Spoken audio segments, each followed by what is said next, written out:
Hi, this is Dr. Ralph Wilson with Web Marketing Today. I'm in Chicago at the SES conference here with Mike Grehan, Internet pioneer and general poobah of the SES conference.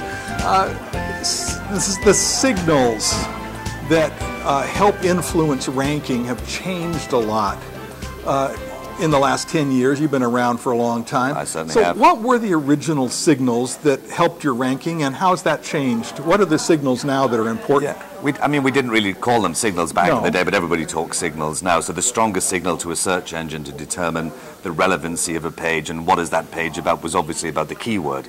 So everybody spent a lot of time just looking at keywords and making sure they were in the right places, the right tags, the title tag, even meta tags back in those days. And those keywords are still important, obviously. The keywords are important, but there's a lot more that search engines and information providers can tell from user intent just by end user behavior. Having said that, so what are some other signals now that we need to be aware of? So we moved from the keywords as being the primary signal then to links, which became the primary signal, specifically with Google. So everybody's still trying to get links, yes? And keywords and links are still important.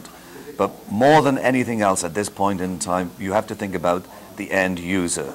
And this is what a search engine is looking at. Even a social media site, they want to know what is it that the end user is like. So they're looking for signals from end user behavior.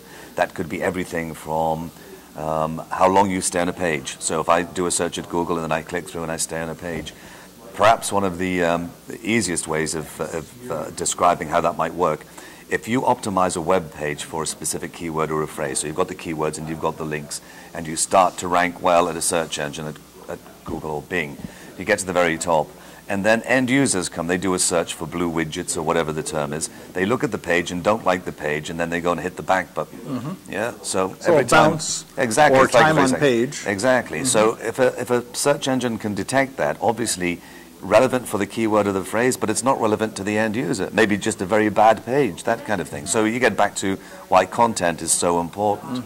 So as far as signals then, time spent on page is a signal to Google that this is relevant for that keyword. What are some other signals?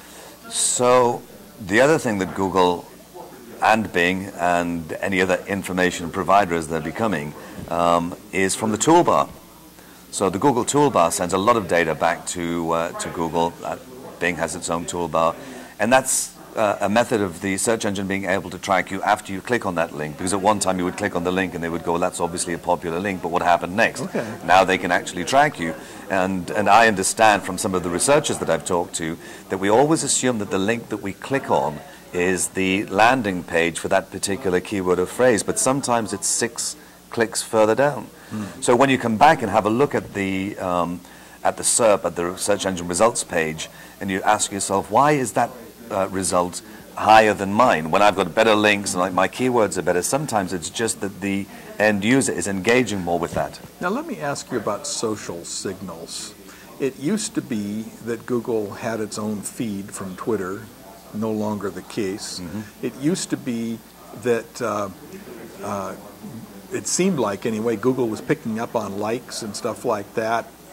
I'm not sure that's happening now. What do you see as the important social signals that affect search engine ranking? I think that there's a lot of confusion about these social signals, that people assume that, for instance, you're a very popular guy online, you've been there for a very long time, so maybe a lot of people want to follow you on Twitter. So if you've got the most followers, would that be a strong signal to Google? I don't think so. You could fake that. You know, people have been doing that with links and keywords.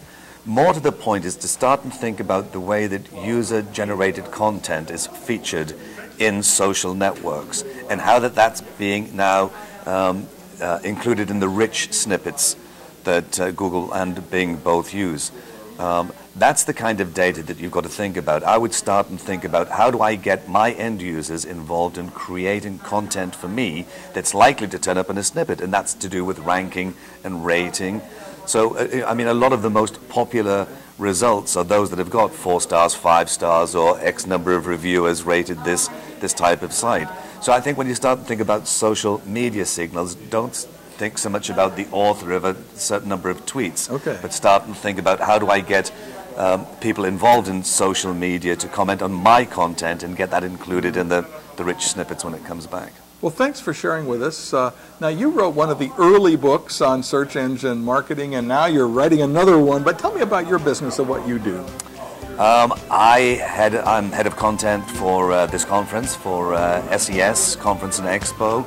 I'm head of content for ClickZ and also for Search Engine Watch. Thanks, Mike. It's always good talking to you. And you, Ralph. This is Ralph Wilson with Web Marketing Today.